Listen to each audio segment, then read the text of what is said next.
Now, on behalf of your co-hosts, Ambassador Bill Tudell of Australia and me, a very warm welcome to each and every one of you. By being with us today, you are joining a global campaign to stop people getting away with sexual violence in conflict.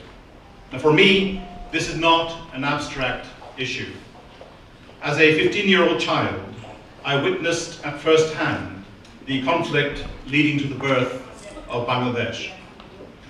Just 100 yards from where I lived as a 15-year-old child, the military killed and abused young women in the dormitory of Dhaka University.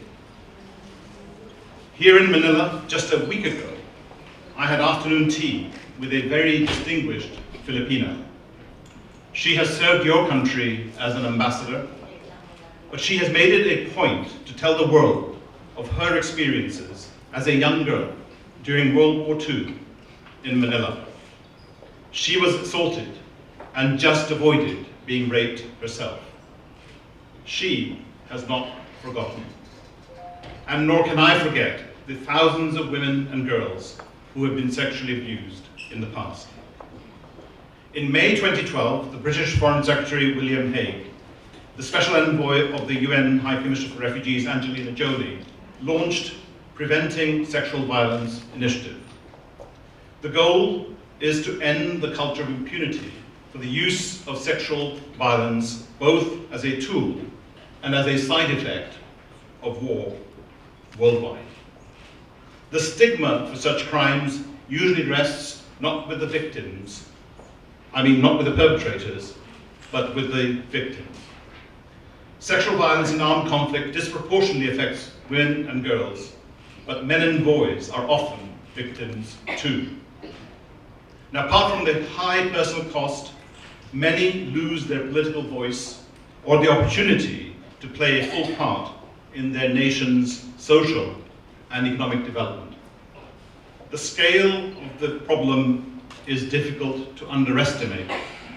The majority of the cases go unreported. We believe that 100,000 women were raped in the Guatemalan Civil War. Up to 50,000 were raped during the Bosnia conflict, and over 200,000 in the Democratic Republic of Congo. And right now, as we speak, in Boko Haram in Nigeria, 200 young girls are being held against their will. They have been publicly threatened with forced marriage. A declaration of commitment to end sexual violence in conflict was launched at the UN General Assembly in New York in September 2013. 148 governments, including the government of the Philippines, endorsed this declaration. Now, this declaration must be translated into a reality that delivers tangible progress in the fight against sexual violence in all parts of the world. It is for this reason our Foreign Secretary will co-host with Angelina Jolie the Global Summit to End Sexual Violence in Conflict, and the summit will take place from the 10th to the 13th of June at the Excel Centre in the heart of London. The aim is to produce practical action to end the use of rape and other forms of sexual violence in conflict. Now, this will be done by bringing in the efforts of the whole international community. You are included. Governments, the UN, the multilateral organizations, NGOs, civil society, ordinary people. Concerted action will break the culture of impunity and provide more support for victims, and shift the stigma of shame from victims to perpetrators. The public and political pressure in the past has resulted in banning cluster munitions and the use of chemical weapons. And we can achieve the same success by starting with the Global Summit to End Sexual Violence and Conflict. We want the summit to be a moment that the world wakes up and says rape and sexual violence cannot be added to the horrors of war.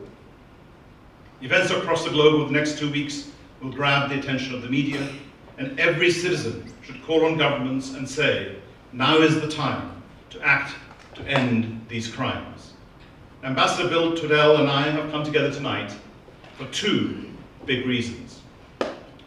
Australia and the UK are long-standing partners, and this partnership is based on shared values.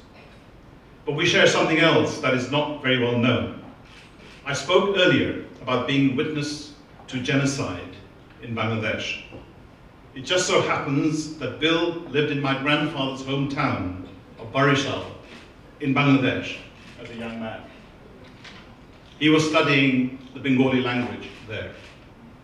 He too will have heard many eyewitness accounts of sexual crimes in conflict. I do not believe that the values that Australia and Britain uphold are unique to us. The Philippines has endured its own torment in times of conflict. There are people in this room today who are still working on human rights abuses of the past. We are also joined by friends who are working to deliver a secure and peaceful future for people caught in conflict in this country. I feel very proud tonight that members of the Philippine delegation to the London summit will sit alongside William Hague. You will show the world that the Philippines is adding a strong voice to the initiative to stop sexual violence in conflict.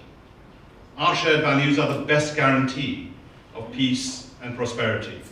We should nourish them at home and be proud and ever more active in advocacy overseas, because together we can help make this world a better place.